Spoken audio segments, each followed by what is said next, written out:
വിശുദ്ധ മത്തായി എഴുതിയ സുവിശേഷം അധ്യായം 26, 36 മുതലുള്ള വാക്യങ്ങൾ. ഗെത്സേമനിയിൽ പ്രാർത്ഥിക്കുന്നു. അനന്തരം യേശു അവരോടൊത്ത് ഗെത്സേമനി എന്ന സ്ഥലത്തെത്തി. അവൻ ശിഷ്യന്മാരോട് പറഞ്ഞു, ഞാൻ പോയി പ്രാർത്ഥിക്കുവോളം നിങ്ങൾ ഇവിടെ ഇരിക്കുക. അവൻ പത്രോസിനെയും സെബദിയുടെ ഇരുപുത്രന്മാരെയും കൂടെ കൊണ്ടുപോയി ദുഃഖിക്കാനും അസ്വസ്ഥനാകാനും തുടങ്ങി. അവൻ അവരോട് പറഞ്ഞു, തീവ്ര ദുഃഖത്താൽ ഞാൻ മരണത്തോളം എത്തിയിരിക്കുന്നു. നിങ്ങൾ എന്നോടൊത്ത് ഉണർന്നിരിക്കുക. അവൻ അല്പദൂരം മുന്നോട്ട് ചെന്ന് കമിഴ്ന്നു വീണ് പ്രാർത്ഥിച്ചു, എൻ്റെ പിതാവേ, സാധ്യമെങ്കിൽ ഈ പാനപാത്രം എന്നിൽ നിന്ന് അകന്നു പോകട്ടെ.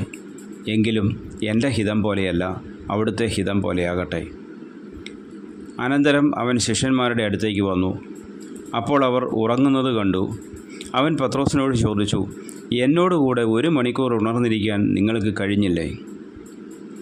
പ്രലോഭനത്തിൽ അകപ്പെടാതിരിക്കാൻ നിങ്ങൾ ഉണർന്നിരുന്ന് പ്രാർത്ഥിക്കുവിൻ. ആത്മാവ് സന്നദ്ധമെങ്കിലും ശരീരം ബലഹീനമാണ്. 2-ാം പ്രാവശ്യവും അവൻ പോയി പ്രാർത്ഥിച്ചു, എൻ്റെ പിതാവേ, ഞാൻ കുടിക്കാതെ ഇത് കടന്നു പോവുകയില്ലെങ്കിൽ അങ്ങയുടെ ഹിതം നിറവേറട്ടെ. അവൻ വീണ്ടും വന്നപ്പോൾ അവർ ഉറങ്ങുന്നത് കണ്ടു. അവരുടെ കണ്ണുകൾ നിദ്രാഭാരമുള്ളവയായിരുന്നു. അവൻ അവരെ വിട്ട് 3-ാം പ്രാവശ്യവും പോയി അതേ പ്രാർത്ഥന ആവർത്തിച്ചു. പിന്നെ അവൻ ശിഷ്യന്മാരുടെ അടുത്ത് വന്ന് പറഞ്ഞു, നിങ്ങളിപ്പോഴും ഉറങ്ങി വിശ്രമിക്കുന്നുവോ? ഇതാ സമയം അടുത്തിരിക്കുന്നു. മനുഷ്യപുത്രൻ പാപികളുടെ കൈകളിൽ ഏൽപ്പിക്കപ്പെടുന്നു. എഴുന്നേൽക്കുവിൻ, നമുക്ക് പോകാം. എന്നെ ഒറ്റിക്കൊടുക്കുന്നവൻ അടുത്തെത്തിയിരിക്കുന്നു. യേശുവിനെ ഒറ്റിക്കൊടുക്കുന്നു. അവൻ സംസാരിച്ചു കൊണ്ടിരിക്കുമ്പോൾ തന്നെ 12 പേരിൽ ഒരുവനായ യൂദാസ് അവിടെ എത്തി. അവനോടുകൂടെ പ്രധാന പുരോഹിതന്മാരുടെയും ജനപ്രമാണികളുടെയും അടുക്കൽ നിന്ന് വാളും വടികളുമായി ഒരു ജനക്കൂട്ടവും വന്നിരുന്നു.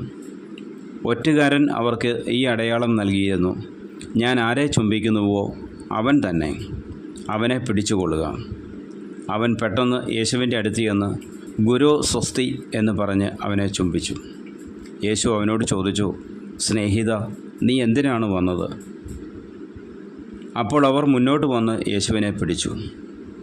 യേശുവിനോടുകൂടെ ഉണ്ടായിരുന്നവരിൽ ഒരുവൻ കൈനീട്ടി വാളൂരി പ്രധാന പുരോഹിതൻ്റെ സേവകനെ വെട്ടി അവൻ്റെ ചെവി ഛേദിച്ചു കളഞ്ഞു. യേശു അവനോട് പറഞ്ഞു, വാൾ ഉറയിലിടുക, വാളെടുക്കുന്നവൻ വാളാൽ നശിക്കും. എനിക്ക് എൻ്റെ പിതാവിനോട് അപേക്ഷിക്കാൻ കഴിയുകയില്ലെന്നും ഉടൻ തന്നെ അവിടുന്ന് എനിക്ക് തൻ്റെ ദൂതന്മാരുടെ 12-ലേറെ വ്യൂഹങ്ങളെ അയച്ചു തരികയില്ലെന്നും നീ വിചാരിക്കുന്നുവോ? അങ്ങനെയെങ്കിൽ ഇപ്രകാരം സംഭവിക്കണമെന്ന വിശുദ്ധ ലിഖിതം എങ്ങനെ നിറവേറും? യേശു ജനക്കൂട്ടത്തോട് പറഞ്ഞു, കവർച്ചക്കാരനെതിരെ എന്ന പോലെ വാളുകളും വടികളുമായി നിങ്ങൾ എന്നെ ബന്ധിക്കുവാൻ വന്നിരിക്കുന്നുവോ? ഞാൻ ദിവസവും ദേവാലയത്തിലിരുന്ന് നിങ്ങളെ പഠിപ്പിച്ചിരുന്നു, നിങ്ങൾ എന്നെ പിടിച്ചില്ല.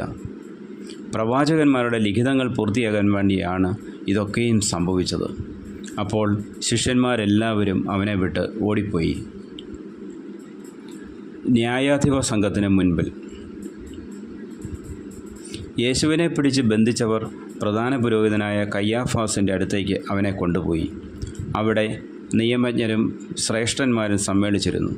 പ്രധാന പുരോഹിതൻ്റെ മുറ്റം വരെ പത്രോസ് അവനെ അല്പം ദൂരെയായി അനുഗമിച്ചു. അനന്തരം അവൻ അകത്ത് കടന്ന് അവസാനം എന്തെന്ന് കാണാൻ പരിചാരകന്മാരോടുകൂടെ ഇരുന്നു.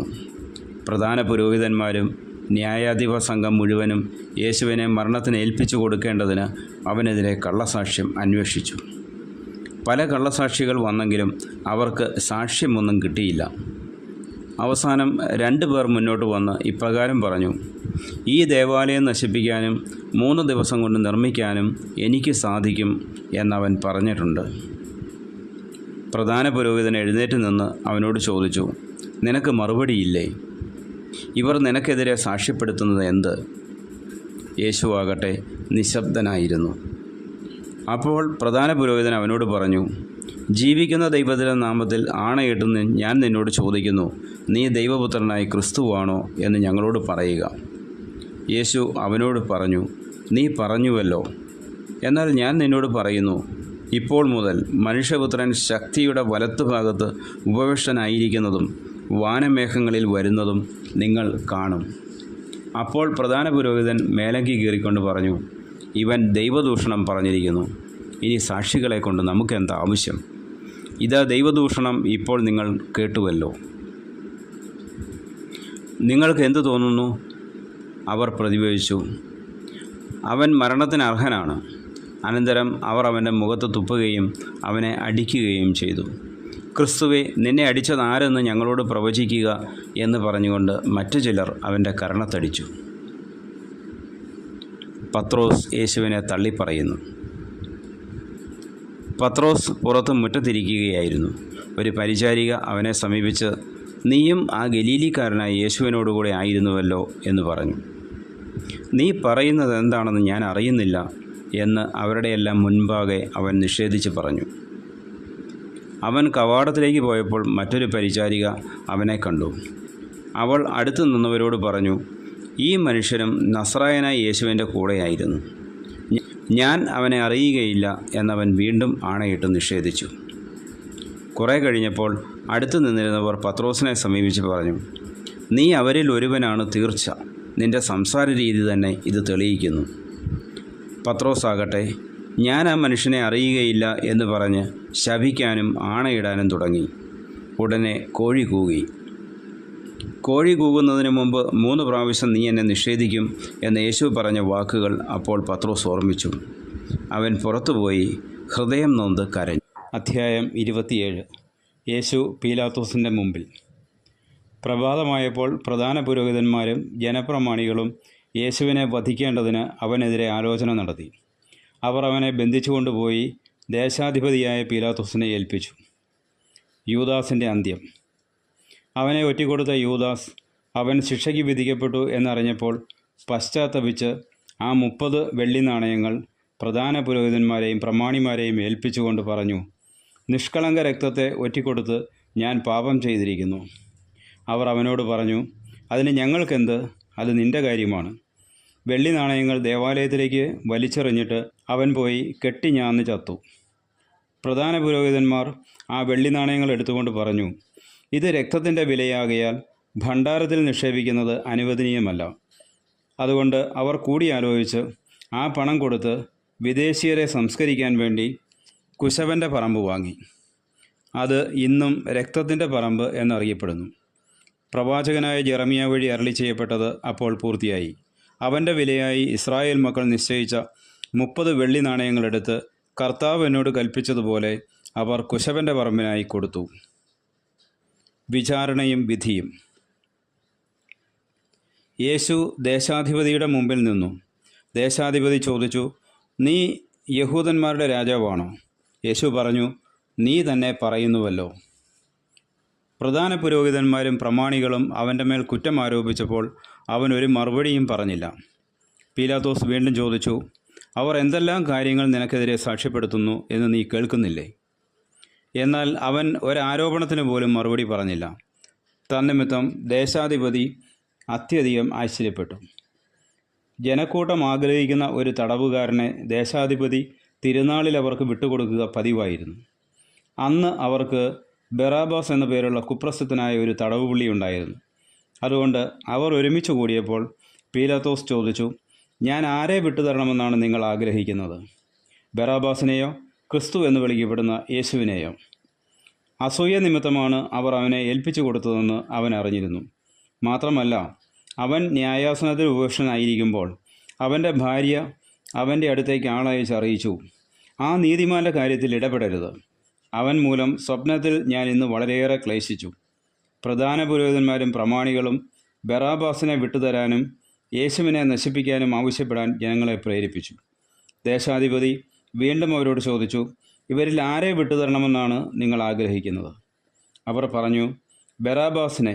പീലാത്തോസ് അവരോട് ചോദിച്ചു, അപ്പോൾ ക്രിസ്തു എന്ന് വിളിക്കപ്പെടുന്ന യേശുവിനെ ഞാൻ എന്തു ചെയ്യണം? എല്ലാവരും പറഞ്ഞു, അവനെ ക്രൂശിക്കുക. അവൻ അവരോട് ചോദിച്ചു, അവൻ എന്ത് തിന്മയാണ് ചെയ്തത്? അപ്പോൾ അവർ കൂടുതൽ ഉച്ചത്തിൽ വിളിച്ചു പറഞ്ഞു, അവനെ ക്രൂശിക്കുക. ബഹളം വർദ്ധിക്കുന്നതല്ലാതെ പ്രയോജനമൊന്നും ഉണ്ടാവുന്നില്ലെന്ന് മനസ്സിലാക്കിയ പീലാത്തോസ് വെള്ളമെടുത്ത് ജനങ്ങളുടെ മുമ്പിൽ വെച്ച് കൈ കഴുകിക്കൊണ്ട് പറഞ്ഞു, ഈ നീതിമാൻ്റെ രക്തത്തിൽ എനിക്ക് പങ്കില്ല, അത് നിങ്ങളുടെ കാര്യമാണ്. അപ്പോൾ ജനം മുഴുവൻ മറുപടി പറഞ്ഞു, അവൻ്റെ രക്തം ഞങ്ങളുടെ മേലും ഞങ്ങളുടെ സന്തതികളുടെ മേലും ആയിക്കൊള്ളട്ടെ. അപ്പോൾ അവൻ ബറാബാസിനെ അവർക്ക് വിട്ടുകൊടുക്കുകയും യേശുവിനെ ചമ്പട്ടി കൊണ്ടടിപ്പിച്ച് ക്രൂശിക്കാൻ ഏൽപ്പിച്ചു കൊടുക്കുകയും ചെയ്തു. യേശുവിനെ പരിഹസിക്കുന്നു. അനന്തരം ദേശാധിപതിയുടെ പടയാളികൾ യേശുവിനെ പ്രത്തോറിയത്തിലേക്ക് കൊണ്ടുപോയി. സൈന്യവിഭാഗത്തെ മുഴുവൻ അവനെതിരെ അണിനിരത്തി. അവർ അവൻ്റെ വസ്ത്രം ഉരിഞ്ഞുമാറ്റി ഒരു ചുമന്ന പുറംകുപ്പായം അണിയിച്ചു. ഒരു മുൾക്കിരീടം മെടഞ്ഞ് അവൻ്റെ ശിരസിൽ വെച്ചു.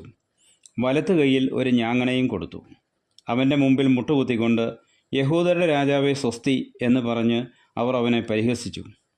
അവർ അവൻ്റെ മേൽ തുപ്പുകയും ഞാങ്ങണയെടുത്ത് അവൻ്റെ ശിരസിലടിക്കുകയും ചെയ്തു. അവനെ പരിഹസിച്ചതിന് ശേഷം പുറംകുപ്പായം അഴിച്ചു മാറ്റി അവൻ്റെ വസ്ത്രം വീണ്ടും ധരിപ്പിച്ച് കുരിശിൽ തറയ്ക്കാൻ കൊണ്ടുപോയി. യേശുവിനെ കുരിശിൽ തറയ്ക്കുന്നു. അവർ പോകുന്ന വഴി ശിമയോൻ എന്ന ഒരു കീറേനക്കാരനെ കണ്ടുമുട്ടി. യേശുവിൻ്റെ കുരിശ് ചുമക്കാൻ അവർ അവനെ നിർബന്ധിച്ചു. തലയോടിടം എന്നർത്ഥമുള്ള ഗൊൽഗോഥായിലെത്തിയപ്പോൾ അവർ അവന് കയ്പ് കലർത്തിയ വീഞ്ഞ് കുടിക്കാൻ കൊടുത്തു. അവനത് രുചിച്ചു നോക്കിയെങ്കിലും കുടിക്കാൻ ഇഷ്ടപ്പെട്ടില്ല. അവനെ കുരിശിൽ തറച്ചതിന് ശേഷം അവർ അവൻ്റെ വസ്ത്രങ്ങൾ കുറിയിട്ട് ഭാഗിച്ചെടുത്തു. അനന്തരം അവർ അവിടെ അവന് കാവലിരുന്നു. ഇവൻ യഹൂദന്മാരുടെ രാജാവായ യേശുവാണ് എന്ന ആരോപണം അവർ അവൻ്റെ ശിരസിന് മുകളിൽ എഴുതി വെച്ചു. അവനോടുകൂടെ 2 കവർച്ചക്കാരെയും അവർ കുരിശിൽ തറച്ച് ഒരുവനെ വലത്തും അപരനെ ഇടത്തും. അതിലെ കടന്നുപോയവർ തലകുലുക്കിക്കൊണ്ട് അവനെ ദുഷിച്ച് പറഞ്ഞു, ദേവാലയം നശിപ്പിച്ച് 3 ദിവസം കൊണ്ടത് പണിയുന്നവനെ, നിന്നെ തന്നെ രക്ഷിക്കുക. നീ ദൈവപുത്രനാണെങ്കിൽ കുരിശിൽ നിന്ന് ഇറങ്ങി വരിക. അപ്രകാരം തന്നെ പ്രധാന പുരോഹിതന്മാർ നിയമജ്ഞരോടും പ്രമാണികളോടുമൊത്ത് അവനെ പരിഹസിച്ചുകൊണ്ട് പറഞ്ഞു, ഇവൻ മറ്റുള്ളവരെ രക്ഷിച്ചു, തന്നെ രക്ഷിക്കാൻ ഇവന് സാധിക്കുന്നില്ല. ഇവൻ ഇസ്രായേലിൻ്റെ രാജാവാണല്ലോ. കുരിശിൽ നിന്നിറങ്ങി വരട്ടെ, ഞങ്ങൾ ഇവനിൽ വിശ്വസിക്കാം. ഇവൻ ദൈവത്തിൽ ആശ്രയിച്ചു, വേണമെങ്കിൽ ദൈവം ഇവനെ രക്ഷിക്കട്ടെ. ഞാൻ ദൈവപുത്രനാണെന്നാണല്ലോ ഇവൻ പറഞ്ഞിരുന്നത്. അവനോടൊപ്പം ക്രൂശിക്കപ്പെട്ട കവർച്ചക്കാരും ഇപ്രകാരം തന്നെ അവനെ പരിഹസിച്ചു. യേശുവിൻ്റെ മരണം. 6-ാം മണിക്കൂർ മുതൽ 9-ാം മണിക്കൂർ വരെ ഭൂമിയിലെങ്ങും അന്ധകാരം വ്യാപിച്ചു. ഏകദേശം 9-ാം മണിക്കൂറായപ്പോൾ യേശു ഉച്ചത്തിൽ നിലവിളിച്ചു, ഏലി ഏലി ഇൽമ സബക്കത്താനി, അതായത് എൻ്റെ ദൈവമേ എന്തുകൊണ്ട് നീ എന്നെ ഉപേക്ഷിച്ചു. അടുത്ത് നിന്നിരുന്നവരിൽ ചിലർ ഇത് കേട്ട് പറഞ്ഞു, അവൻ ഏലിയായെ വിളിക്കുന്നു. ഉടനെ അവരിൽ ഒരാൾ ഓടിച്ചെന്ന് നീർപ്പഞ്ഞെടുത്ത് വിനാഗിരിയിൽ മുക്കി ഒരു ഞാങ്ങണമേൽ ചുറ്റി അവന് കുടിക്കാൻ കൊടുത്തു. അപ്പോൾ മറ്റുള്ളവർ പറഞ്ഞു, നിൽക്കൂ, ഏലിയ വന്നവനെ രക്ഷിക്കുമോ എന്ന് കാണട്ടെ. യേശു ഉച്ചത്തിൽ നിലവിളിച്ചുകൊണ്ട് ജീവൻ വെടിഞ്ഞു. അപ്പോൾ ദേവാലയത്തിലെ തിരശ്ശീല മുകൾ മുതൽ താഴെ വരെ 2ആയി കീറി. ഭൂമി കുലുങ്ങി, പാറകൾ പിളർന്നു, ശവകുടീരങ്ങൾ തുറക്കപ്പെട്ടു. നിദ്ര പ്രാപിച്ചിരുന്ന പല വിശുദ്ധന്മാരുടെയും ശരീരങ്ങൾ ഉയർപ്പിക്കപ്പെട്ടു. അവൻ്റെ പുനരുത്ഥാനത്തിന് ശേഷം അവർ ശവകുടീരങ്ങളിൽ നിന്ന് പുറത്തു വന്ന് വിശുദ്ധ നഗരത്തിൽ പ്രവേശിച്ച് പലർക്കും പ്രത്യക്ഷപ്പെട്ടു. യേശുവിന് കാവൽ നിന്നിരുന്ന ശതാധിപനും അവൻ്റെ കൂടെ ഉണ്ടായിരുന്നവരും ഭൂകമ്പവും മറ്റ് സംഭവങ്ങളും കണ്ട് അത്യധികം ഭയപ്പെട്ടു. സത്യമായും ഇവൻ ദൈവപുത്രനായിരുന്നു എന്ന് അവർ പറഞ്ഞു. ഗലീലയിൽ നിന്ന് യേശുവിനെ അനുഗമിച്ചവരും അവന് ശുശ്രൂഷ ചെയ്തിരുന്നവരുമായ അനേകം സ്ത്രീകൾ അകലെ ഇക്കാര്യങ്ങൾ നോക്കിക്കൊണ്ട് നിന്നിരുന്നു. അക്കൂട്ടത്തിൽ മഗ്ദലേന മറിയവും യാക്കോബിൻ്റെയും ജോസഫിൻ്റെയും അമ്മയായ മറിയവും സെബദീ പുത്രന്മാരുടെ അമ്മയും ഉണ്ടായിരുന്നു. യേശുവിനെ സംസ്കരിക്കുന്നു. വൈകുന്നേരമായപ്പോൾ അരിമത്തയേക്കാരൻ ജോസഫ് എന്ന ധനികൻ അവിടെ എത്തി. അവനും യേശുവിന് ശിഷ്യപ്പെട്ടിരുന്നു. അവൻ പീലാത്തോസിൻ്റെ അടുത്ത് ചെന്ന് യേശുവിൻ്റെ ശരീരം ചോദിച്ചു. അതവന് വിട്ടുകൊടുക്കാൻ പീലാത്തോസ് കൽപ്പിച്ചു. ജോസഫ് ശരീരമെടുത്ത് ശുചിയായ ഒരു തുണിയിൽ പൊതിഞ്ഞ് പാറയിൽ വെട്ടിയുണ്ടാക്കിയ തൻ്റെ പുതിയ കല്ലറയിൽ സംസ്കരിച്ചു. കല്ലറയുടെ വാതിൽക്കൽ ഒരു വലിയ കല്ലുരുട്ടി വെച്ചിട്ട് അവൻ പോയി. മഗ്ദലേന മറിയവും മറ്റേ മറിയവും ശവകുടീരത്തിന് അഭിമുഖമായി അവിടെ ഇരുന്നിരുന്നു. കല്ലറയ്ക്ക് കാവൽ. പിറ്റേ ദിവസം, അതായത് ഒരുക്ക ദിനത്തിൻ്റെ പിറ്റേന്ന്, പ്രധാന പുരോഹിതന്മാരും ഫരിസേയരും പീലാത്തോസിൻ്റെ അടുക്കൽ ഒരുമിച്ച് കൂടി. അവർ പറഞ്ഞു, യജമാനനെ, 3 ദിവസം കഴിഞ്ഞ് ഞാൻ ഉയർത്തെഴുന്നേൽക്കുമെന്ന് ആ വഞ്ചകൻ ജീവിച്ചിരുന്നപ്പോൾ പറഞ്ഞത് ഞങ്ങളിപ്പോൾ ഓർമ്മിക്കുന്നു. അതിനാൽ 3-ാം ദിവസം വരെ ശവകുടീരത്തിന് കാവലേർപ്പെടുത്താൻ ആജ്ഞാപിക്കുക. അല്ലെങ്കിൽ അവൻ്റെ ശിഷ്യന്മാർ വന്ന് അവനെ മോഷ്ടിക്കുകയും അവൻ മരിച്ചവരിൽ നിന്ന് ഉത്ഥാനം ചെയ്തു എന്ന് ജനങ്ങളോട് പറയുകയും ചെയ്തെന്ന് വരാം. അങ്ങനെ അവസാനത്തെ വഞ്ചന ആദ്യത്തേതിനേക്കാൾ ഗുരുതരമായി തീരുകയും ചെയ്യും. പീലാത്തോസ് അവരോട് പറഞ്ഞു, നിങ്ങൾക്കൊരു കാവൽ സേനയുണ്ടല്ലോ, പോയി നിങ്ങളുടെ കഴിവ് പോലെ കാത്തുകൊള്ളുവിൻ. അവർ പോയി കല്ലിന് മുദ്ര വെച്ച് കാവൽക്കാരെ നിർത്തി കല്ലറ ഭദ്രമാക്കി. അധ്യായം 28.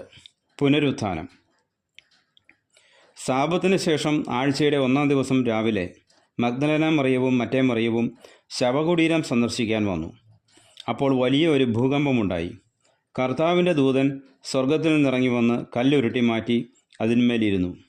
അവൻ്റെ രൂപം മിന്നൽ പിണർ പോലെ ആയിരുന്നു, വസ്ത്രം മഞ്ഞ് പോലെ വെളുത്തതും. അവനെക്കുറിച്ചുള്ള ഭയം നിമിത്തം കാവൽക്കാർ വിറപൂണ്ട് മരിച്ചവരെ പോലെയായി. ദൂതൻ സ്ത്രീകളോട് പറഞ്ഞു, ഭയപ്പെടേണ്ട, ക്രൂശിക്കപ്പെട്ട യേശുവിനെയാണ് നിങ്ങൾ അന്വേഷിക്കുന്നതെന്ന് എനിക്കറിയാം. അവൻ ഇവിടെയില്ല. താൻ അരുളി ചെയ്തിരുന്നതുപോലെ അവൻ ഉയർപ്പിക്കപ്പെട്ടു. അവൻ കിടന്ന സ്ഥലം വന്ന് കാണുവിൻ. വേഗം പോയി അവൻ്റെ ശിഷ്യന്മാരോട് അവൻ മരിച്ചവരുടെ ഇടയിൽ നിന്ന് ഉയർപ്പിക്കപ്പെട്ടെന്നും നിങ്ങൾക്ക് മുമ്പേ ഗലീലയിലേക്ക് പോകുന്നെന്നും അവിടെ വെച്ച് നിങ്ങളവനെ കാണുമെന്നും പറയുവിൻ. ഇതാ ഇക്കാര്യം ഞാൻ നിങ്ങളോട് പറഞ്ഞിരിക്കുന്നു. അവർ കല്ലറ വിട്ട് ഭയത്തോടും വലിയ സന്തോഷത്തോടും കൂടെ ശിഷ്യന്മാരെ വിവരമറിയിക്കുവാൻ ഓടി. അപ്പോൾ യേശു എതിരെ വന്ന് അവരെ അഭിവാദനം ചെയ്തു. അവർ അവനെ സമീപിച്ച് പാദങ്ങളിൽ കെട്ടിപ്പിടിച്ച് ആരാധിച്ചു. യേശു അവരോട് പറഞ്ഞു, ഭയപ്പെടേണ്ട, നിങ്ങൾ ചെന്ന് എൻ്റെ സഹോദരന്മാരോട് ഗലീലയിലേക്ക് പോകണമെന്നും അവിടെ അവർ എന്നെ കാണുമെന്നും പറയുക. കാവൽക്കാരുടെ വ്യാജ പ്രസ്താവന. അവർ പോയപ്പോൾ കാവൽക്കാരിൽ ചിലർ പട്ടണത്തിൽ ചെന്ന് സംഭവിച്ചതെല്ലാം പ്രധാന പുരോഹിതന്മാരെ അറിയിച്ചു. അവരും പ്രമാണികളും കൂടിയാലോചിച്ചതിന് ശേഷം പടയാളികൾക്ക് വേണ്ടത്ര പണം കൊടുത്തിട്ട് പറഞ്ഞു, ഞങ്ങൾ ഉറങ്ങിയപ്പോൾ രാത്രിയിൽ അവൻ്റെ ശിഷ്യന്മാർ വന്ന് അവനെ മോഷ്ടിച്ചു കൊണ്ടുപോയി എന്ന് പറയുവിൻ. ദേശാധിപതി ഇതറിഞ്ഞാൽ ഞങ്ങൾ അവനെ സ്വാധീനിച്ച് നിങ്ങൾക്ക് ഉപദ്രവമുണ്ടാക്കാതെ നോക്കിക്കൊള്ളാം. അവർ പണം വാങ്ങി നിർദ്ദേശമനുസരിച്ച് പ്രവർത്തിച്ചു. ഇത് ഇന്നും യഹൂദരുടെ ഇടയിൽ പ്രചാരത്തിലിരിക്കുന്നു. പ്രേക്ഷിത ദൗത്യം. യേശു നിർദ്ദേശിച്ചതുപോലെ 11 ശിഷ്യന്മാരും ഗലീലയിലെ മലയിലേക്ക് പോയി. അവനെ കണ്ടപ്പോൾ അവർ അവനെ ആരാധിച്ചു. എന്നാൽ ചിലർ സംശയിച്ചു. യേശു അവരെ സമീപിച്ച് അരുളി ചെയ്തു, സ്വർഗത്തിലും ഭൂമിയിലുമുള്ള എല്ലാ അധികാരവും എനിക്ക് നൽകപ്പെട്ടിരിക്കുന്നു. ആകയാൽ നിങ്ങൾ പോയി എല്ലാ ജനതകളെയും ശിഷ്യപ്പെടുത്തുവിൻ. പിതാവിൻ്റെയും പുത്രൻ്റെയും പരിശുദ്ധാത്മാവിൻ്റെയും നാമത്തിൽ അവർക്ക് ജ്ഞാനസ്നാനം നൽകുവിൻ. ഞാൻ നിങ്ങളോട് കൽപ്പിച്ചവയെല്ലാം അനുസരിക്കാൻ അവരെ പഠിപ്പിക്കുവിൻ. യുഗാന്തം വരെ എന്നും ഞാൻ നിങ്ങളോടുകൂടെ ഉണ്ടായിരിക്കും. നമ്മുടെ കർത്താവായ മിശിഹായ്ക്ക് സ്തുതി.